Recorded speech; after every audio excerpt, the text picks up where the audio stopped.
This is Stuart. I'm with Marvin of Drew Estate Cigars.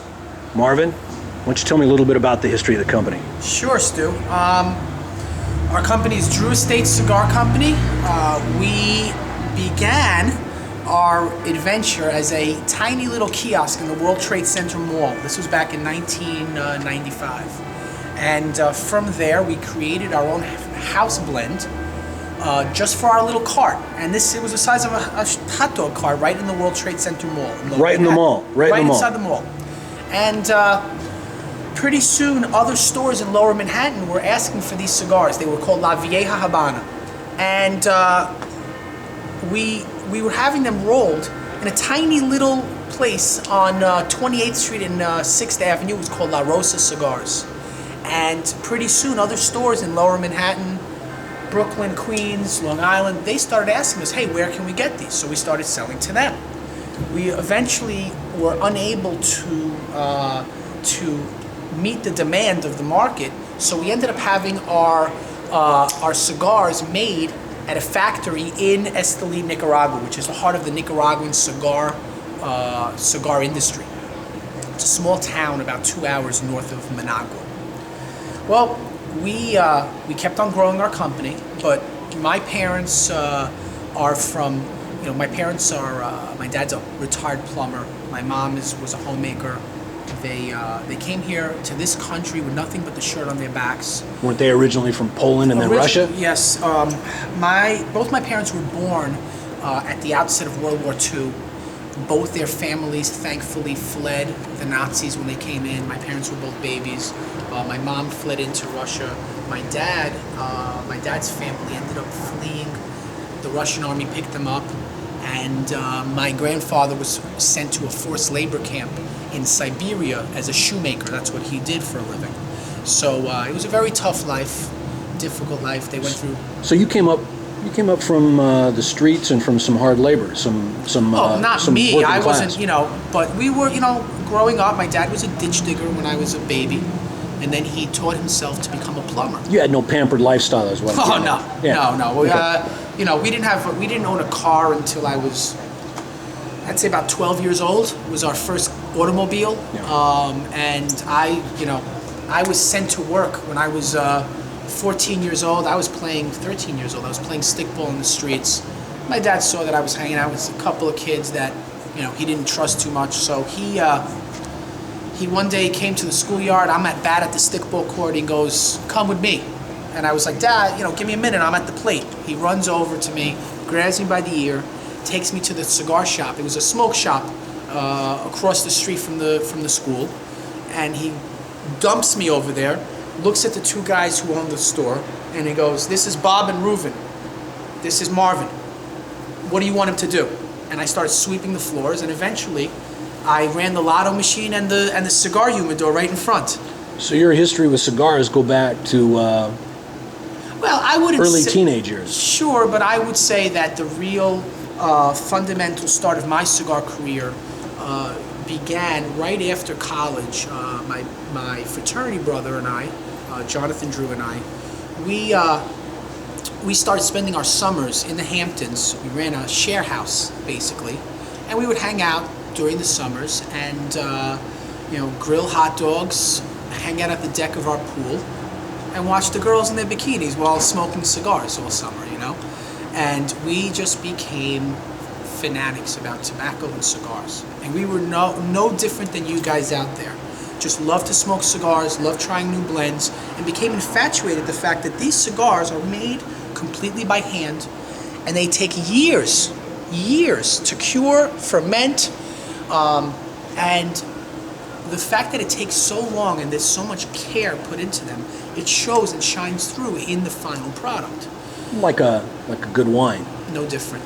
Being from New York, you have your very wineries similar there. In terms of the passion, Stu, in terms of the commitment to excellence that winemakers and cigar makers put into their product. Beautiful. So now fast forward to you're at the World Trade Center, you're selling cigars out of a little kiosk. Yeah, so we opened up our kiosk. We had an opportunity to open up a kiosk in the World Trade Center Mall. It was in 95. And like I said, within a couple of years, we had our blend, our brand La Vieja Habana all over the country.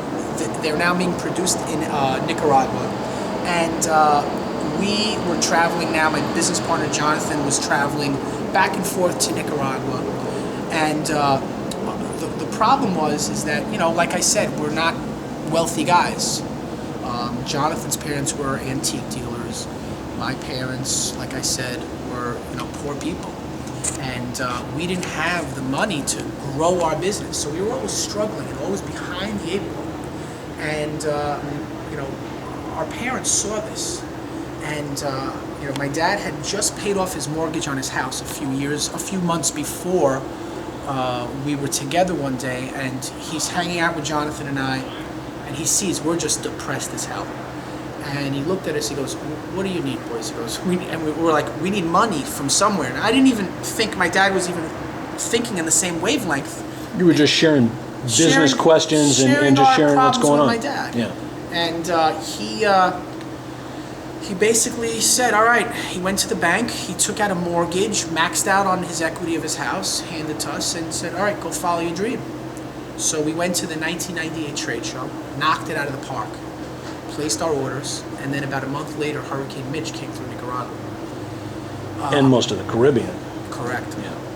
But for Nicaragua and Esteli in particular, it was a difficult time. The factories were closed on average for about a month. And when the factory opened, our manufacturer had a decision to make. He could make our cigars, or he could produce his cigars, which were hot on the market. And he's a businessman. He made his cigars for himself. And we didn't get a box of cigars for about 8 months. And here we are. We went through all of our savings, all the money that my parents had lent us. And Jonathan's parents also mortgaged their home. And now here we are broke. And we couldn't afford to pay our employees anymore at a certain point. And I said to them, we were all in our late 20s, all bachelors, and I said to them, hey, you have a choice. You can either take another job, can't afford to keep you guys until we have something going on, or you can move in with me. And I had 5 or 6 guys living with me on the Upper West Side of Manhattan, one toilet. You got 5 or 6 guys stacked up in a little apartment. Stacked up, sleeping bags, eating ramen noodles. I didn't have enough money for a subway token. I would jog from Brooklyn all the way up to the Upper West Side of Manhattan, about 6.5 miles one way. Best shape you've ever been in. I was in pretty good shape, but you know, we were struggling, and it was a tough time. And one day, this was right around Thanksgiving, my consigliere, let's call it, Paul Sessler, he was our tax attorney, and he basically called us into his offices, and he said, you know, boys, it's over. And we just had a blank stare looking at him, and he just basically said, you have no money coming in, you can't afford to pay your rent, you can't afford to pay me, you're not paying your employees, you're out of business. You need to declare bankruptcy so I can protect the two of you. And we looked at each other and we couldn't believe just the finality of what he said. He's looking out for your best interest, but you've got this dream that you really want to pursue. Correct, Stu. So that night, we took our last $20. We went to Heartland Brewery in Union Square in Manhattan, had a couple of beers, and we looked at each other and said, is this it? Is this where our dream and passion is going to? And, excuse me a second. No, you go right ahead. You don't want to let that go out. We knew that this couldn't be the end. And, you know, we needed to get our hands on some cash quick. And we decided that instead of having a manufacturer make cigars for us, that we were going to take our matters into our own hands, and that we were going to become cigar manufacturers ourselves. And we needed some cash, and being a guy from Brooklyn, New York, growing up on the streets of New York, if you really need to get a hold of some cash, there are guys you can go to. So, just a quick question. It wasn't one of my uncles, was it? I don't know who your uncle is. Okay, go ahead. Was he on the south side of Brooklyn? Well, you never know. All right, you never know. Stu nuts. So, about a week later, Jonathan moved down to Nicaragua. I held the fort up in New York. We opened our first factory. It was about 600 square feet. And it wasn't much, but it was all ours. And we had a very good friend of ours, Kiki Berger, who basically said whatever tobacco, he had a farm and a factory in Nicaragua as well. And he said, whatever tobacco that I have, mine is yours. And he said, take whatever tobacco you need. Because we didn't have money for tobacco even. Beautiful, though. So, You never would have heard that 5 years earlier. well, you know, this was purely out of friendship. And that's why to this day, seeing people come up behind us, starting to get into the industry, if it's someone that we feel That you appreciate. that we appreciate the hard work they're putting, and we think they're good characters, we try to help them out as well. Excellent. Now, let's fast forward to the acid line. Tell me a little bit about that. That happened right there. So what happened was, here we are, we have our own factory now. We have tobacco. But by late 1998, the cigar boom that took place from about 94 to 97, 98 had completely collapsed. I remember that. There was a time when you would go to a cigar dinner, some guy would bring his lady, she would get a few extra cigars, some premium cigars, she'd push them down into her purse, you'd hear them crunching, you'd Or almost down her cry. bra. Yeah. And there was a time when you would almost shed a tear over something like that, and then everything collapsed, the market collapsed, and you've got a glut. Now there was a complete glut in the cigar industry. There were hundreds of millions of premium cigars that didn't have a home. So everybody was liquidating. Who at this point are a couple of guys from Brooklyn going to be able to make it on this market when brands and companies that have been around for a century were suffering? So we started thinking about what can we do that was different in the industry. And that's when we started working with tobacco in a very different way. And through trial and error and the ideas that we thought at the time could come true, we developed our infusion process, where we infuse different ingredients into a long-filled premium cigar.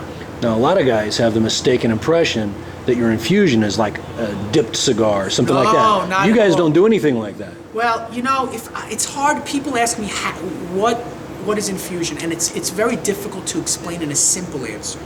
But let me give you just some sort of idea. If you eat a raw mushroom, you know, you take a porcini or any type of mushroom, portobello. You eat it raw. It doesn't taste like much, right? But now add some sesame oil, some chopped garlic, some onions, peppers, some shrimp or pork or chicken, and mix that all together. And you taste that mushroom, and it's bursting with flavor. Now, why is that? That's because the mushroom is taking on all of the flavors and exotic tastes of its environment while it's cooking. In the same token, a tobacco plant absorbs the aromas in the air just like a mushroom does. So by taking that concept and It takes on its environment. yes, tobacco absolutely takes on its environment, and that's what led us to the inspiration behind our infusion process. And this was now July of 1999. We went to our annual trade show, the Retail Tobacco Dealers of America, and we released acid, and it was a hit. And from these humble beginnings, this year, Drew Estate will roll in excess of 13 million cigars. Should be about 15 million cigars next year. And And are you able to keep up with demand? within some brands, we have been able to keep up with demand eventually. See, we always were behind the eight ball. In 2007, we opened up the largest factory in Nicaragua. It's one of the 4 largest premium cigar factories on the entire planet. It's called La Gran Fabrica Drew Estate, and it's located in Esteli. It's 98,000 square feet. We have our own hotel on the grounds. It's called Cigar Safari. You're invited, just if you come to drewestate.com, you're invited to check us out and come on down and visit. And all the details are there on the website. Well, let's just kind of bring into play some of the lines historically that you brought into play after the acid line was introduced and you Well- began to see success with that.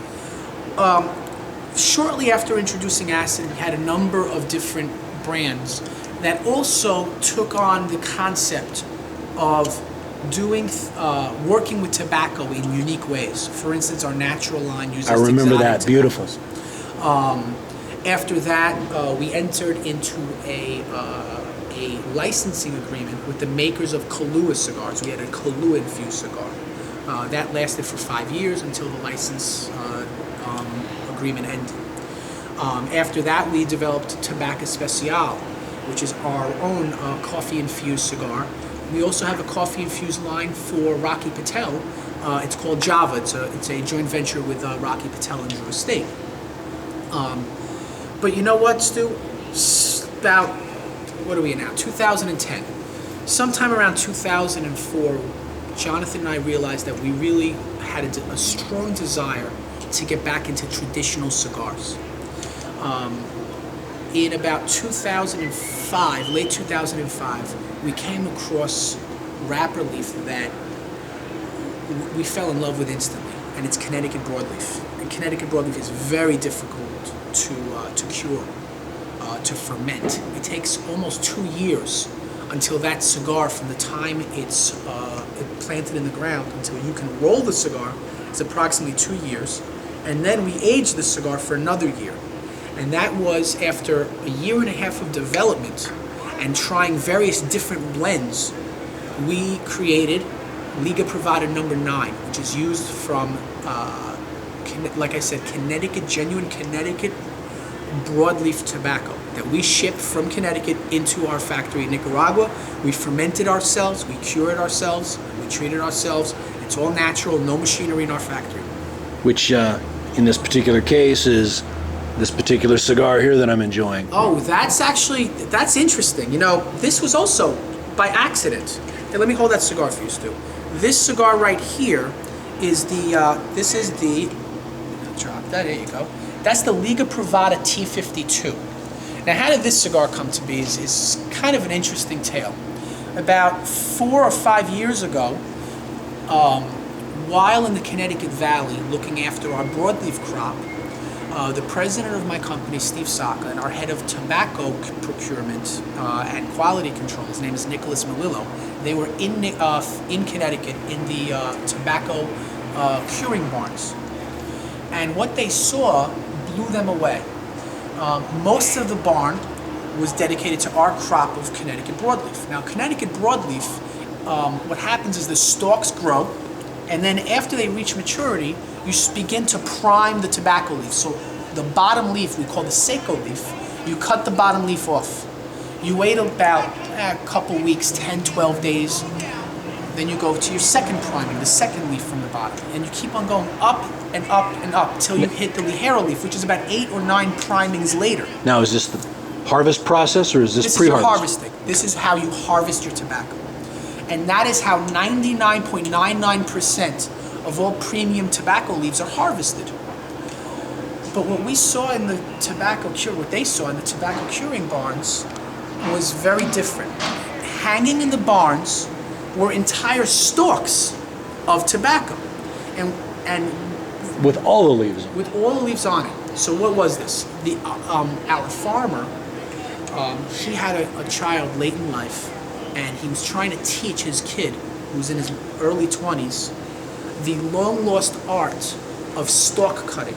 And what stalk cutting is instead of priming the tobacco leaves, we take a machete, lop off the entire stalk, take a wooden spear, jam it through the center of the stalk, and hang it upside down.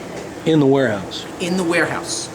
Now, it takes about an additional 30 days or so for the tobacco leaves to actually dry in the curing barn. We call that our first step of fermentation.